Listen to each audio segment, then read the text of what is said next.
Groups and space one India சேர்ந்து August 24 அன்னைக்கு இந்தியாவோட செகண்ட் ஹைபிரிட் ராக்கெட்டை லான்ச் பண்ணியிருந்தாங்க. இந்த ராக்கெட் லான்ச்சுக்கு பின்னாடி 6000 ஸ்கூல் ஸ்டூடெண்ட்ஸோட ஒர்க் இருக்கு.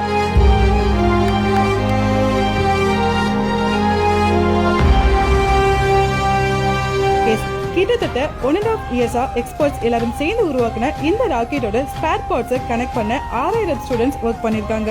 இஸ்ரோட முன்னாள் விஞ்ஞானிகளோட கைடன்ஸோட 60 கிலோ எடை இருக்க ரூமி ராக்கெட்ல காலநிலை, காஸ்மிக் கதிர்வீச்சு, புற ஊதா கதிர்வீச்சு, காற்றோட தன்மைன்னு இது சம்பந்தமான டீடைல்ஸை கலெக்ட் பண்ற விதமா 3 சேட்டலைட்ஸ் 50 விதமான ஆய்வு சாதனங்களை வச்சு ஆகஸ்ட் 24 அன்னைக்கு காலையில 7:27க்கு விண்ணில ஏவப்பட்டிருக்கு.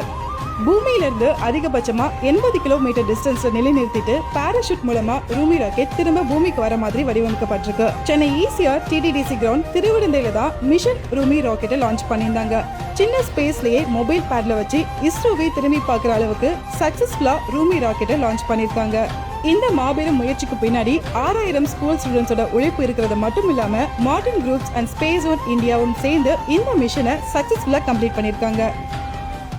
இந்த ராக்கெட் லான்ச்சை 6000 ஸ்கூல் ஸ்டூடெண்ட்ஸ் அண்ட் பப்ளிக்னு நேரில் பார்த்த எல்லாரும் வியூ போட பார்த்து சந்தோஷப்பட்டிருக்காங்க.